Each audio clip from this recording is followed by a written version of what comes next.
আসসালামু আলাইকুম প্রিয় দর্শক, সবাই কেমন আছেন? আশা করছি ভালো আছেন। তো আজকে আবারও হাজির হয়ে গেছি নতুন একটা রেসিপি নিয়ে। আজকে আমি আপনাদেরকে পটাটো মানে আলু দিয়ে ধোসা রেসিপি করে দেখাবো।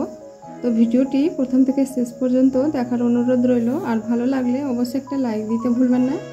আর আমার চ্যানেলে নতুন বন্ধু হয়ে থাকলে চ্যানেলটিকে সাবস্ক্রাইব করবেন। আর আমার ভিডিওগুলো যদি ফেসবুক পেজ থেকে দেখে থাকেন তাহলে ফলো করতে ভুলবেন না। তো চলুন বন্ধুরা, দেখা যাক আমি কিভাবে রেসিপিটা বানাচ্ছি।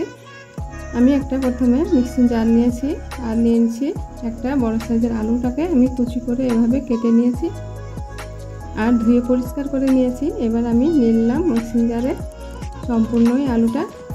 এবার আমি দিয়ে দিচ্ছি কিছুটা আদা কুচি আর দিয়ে দিব এখানে দুটো আমি লঙ্কা নিয়েছি আর 7 থেকে 8টা রসুনের কোয়া।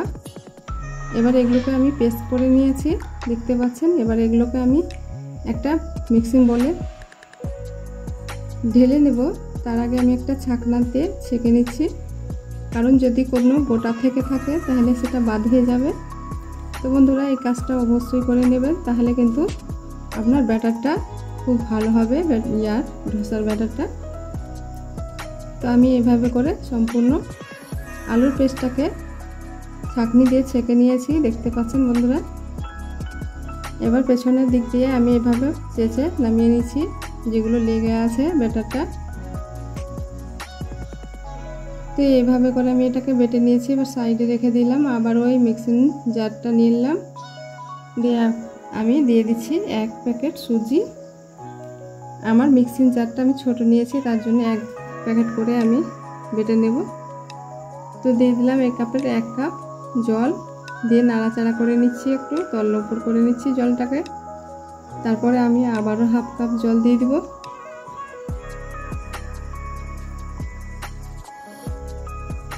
তো আরও 1/2 কাপ আমি জল দিয়ে দিচ্ছি, দিয়ে এটাকে আমি পেস্ট করে নেব। একদম মিহিন পেস্ট করে নিতে হবে। তো বন্ধুরা দেখুন, আমি পেস্ট করে নিয়েছি। আবারও আমি মিক্সিং বলে ঢেলে নিচ্ছি, দিয়ে আবারও 1 প্যাকেট আমি দিয়ে দেবো। তার আগে আমি 1 কাপ জল দিয়ে দিচ্ছি। এই ব্যাটারটাতে আমি আর বেশি জল দেব না। আর দিয়ে দিলাম 1 টেবিল স্পুনের মতো চিনি, আর দিয়ে দিচ্ছি আবারও 1টা প্যাকেট সুজি। দিয়ে আবারও এগুলোকে মিক্সিং জারে দিয়ে গুঁড়ো করে নেব, পেস্ট করে নেব। আবার ঢেলে নিচ্ছি। তো এটা কতটা ঘনত্ব হয়েছে আপনারা দেখে বুঝতে পারছেন। প্রথমটা কিন্তু আমার একটু পাতলা হয়ে গেছিলো, তার জন্য আমি 1 কাপই জল দিয়েছি। এবার খুব ভালো করে আলুর মিশ্রণের সঙ্গে কিন্তু সুজির মিশ্রণটাকে খুব ভালো করে ফেটিয়ে নিতে হবে। এর আগে দিয়ে দিচ্ছি 1/2 কাপ আমি এখানে বেসন নিয়েছি। বেসনটাকে আমি খুব ভালো করে মিশিয়ে নেব। তো আমি পেঁচলাটা রেখে আমি হ্যান্ডউইচ নিয়েছি, হ্যান্ডউইচটাকে দিয়ে আমি খুব ভালো করে ফেটিয়ে নিচ্ছি। তার আগে দিয়ে দিচ্ছি স্বাদ মতো লবণ, দিয়ে এভাবে করে কিছুক্ষণ আমি ফেটিয়ে নেব।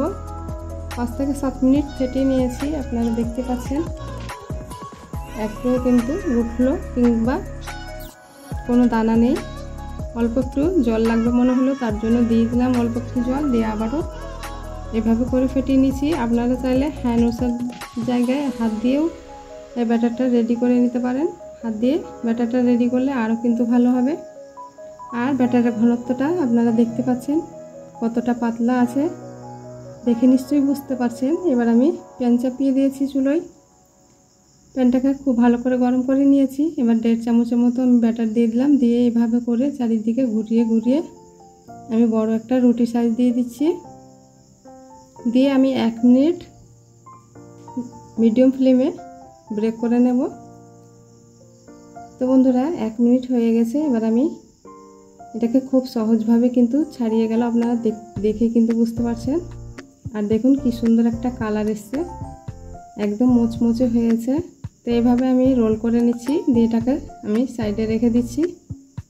দিয়ে আবারও একইভাবে আমি বাকিগুলো দিয়ে দিব। তো অল্প একটু সাদা তেল দিয়ে দিচ্ছি, তেলটা না দিলেও চলবে। দিয়ে ব্রাশ করে নিলাম, দিয়ে আবারও দিয়ে দিচ্ছি ব্যাটারগুলো। দিয়ে এভাবে করে গোল রুটির মতো করে নিচ্ছি। খুব সহজে কিন্তু এই রেসিপিটা আপনারা বাড়িতে বানিয়ে খেতে পারেন। কোনো মেহনত নেই আর কোনো খাটনি নেই, অল্প সময়ে কিন্তু খুব তাড়াতাড়ি হয়ে যায়। তো একবার অবশ্যই আপনারা বাড়িতে ট্রাই করে দেখতে পারেন। তো একইভাবে আমি বাকিগুলো ভেজে নিচ্ছি।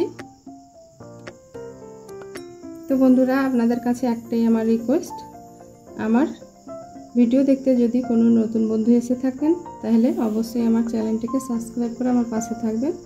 আর ভিডিওতে ভালো লাগলে একটা লাইক দিবেন প্লিজ। তো বন্ধুরা, আমি একইভাবে সবগুলো ভেজে নিয়েছি। আর আমি আপনাদেরকে একটা প্লেটে সার্ভ করে দেখাচ্ছি। দেখতে পাচ্ছেন কি সুন্দর একটা কালার এসছে।